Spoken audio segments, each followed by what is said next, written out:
Bonjour à tous, je m'appelle Patrick Béja et dans cette vidéo, je vais vous expliquer un petit peu comment est conçu, comment est construit le rendez-vous tech.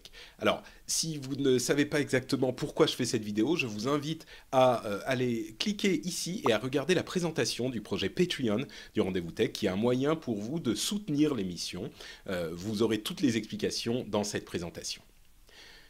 Le rendez-vous tech, comment est-il fabriqué, comment est-il conçu? Alors, tout commence avec la veille technologique que je fais, c'est-à-dire que j'utilise Feedly et Reader, une application sur l'iPad, qui me permet de voir très rapidement quels articles pourraient être intéressants et quels articles je vais immédiatement éliminer.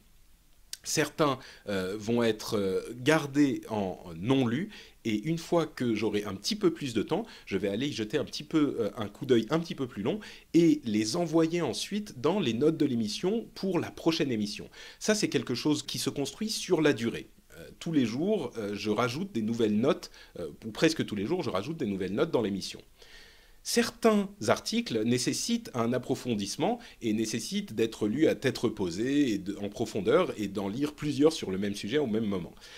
À ce moment, j'envoie les articles sur une autre application qui s'appelle Pocket, qui me permet de reformater les articles et de les lire à tête reposée, on va dire. Et là encore, c'est quelque chose que je fais quand j'ai un petit peu plus de temps, qui me permet d'approfondir et de vraiment comprendre les nouveautés, les nouveaux sujets qui pourraient être importants dans cette période. En plus de ça, toujours pour la veille, il y a des podcasts que j'écoute moi-même, des podcasts anglophones, qui sont à peu près, je dirais, une émission par jour, en gros, hein, en moyenne.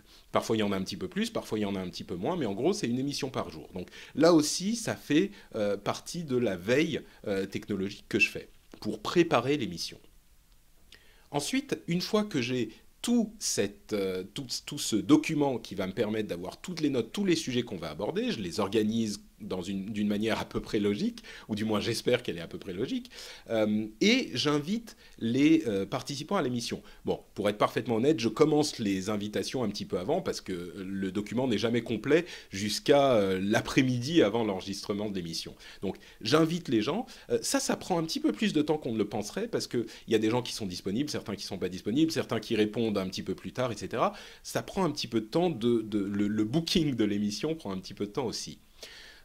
Ensuite, il y a l'enregistrement lui-même, bien sûr. L'enregistrement lui-même qui n'est pas quelque chose de facile parce que c'est sans doute, enfin, si je fais bien mon travail, ça ne se ressent pas forcément, mais il faut vraiment rester concentré pendant l'heure et demie d'enregistrement pour que, d'une part, tout reste compréhensible et qu'on explique à tout moment ces termes et ces sujets qui pourraient paraître évidents pour des spécialistes.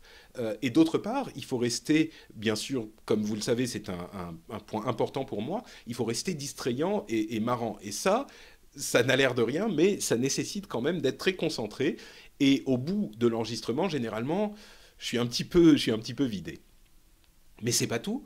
Bien sûr, une fois que l'enregistrement est terminé, on exporte le fichier audio et puis on va faire le montage pour faire le montage de l'émission.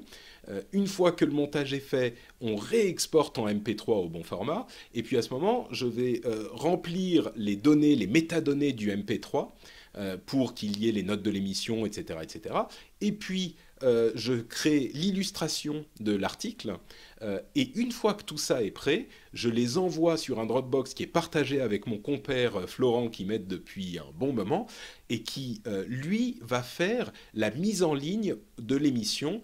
Et voilà, une fois que tout ça c'est fait, eh ben, l'épisode est disponible et vous pouvez l'écouter et j'espère passer un bon moment. Il faut savoir qu'au final, tout ça représente, selon mes estimations, entre 15 et 20 heures à peu près de travail pour chaque épisode, peut-être même un petit peu plus si on compte tous les podcasts que j'écoute, mais à peu près cet ordre d'idée, on va dire. Donc effectivement, ça représente beaucoup de travail. J'y prends aussi énormément de plaisir, évidemment, et j'espère que vous y prenez du plaisir aussi. Donc voilà pour un résumé, en gros, de la manière dont fonctionne la préparation et la production du rendez-vous tech. J'espère que la vidéo vous aura intéressé. Si vous voulez soutenir l'émission, comme je vous le disais, il y a le projet donc Patreon qui vous permet de soutenir l'émission. Je vous invite donc à cliquer sur le lien qui va apparaître très bientôt pour en savoir un petit peu plus et voir la présentation. Vous aurez aussi accès à d'autres vidéos si plus d'informations vous intéressent. Je vous remercie beaucoup et je vous dis à très bientôt. Ciao ciao.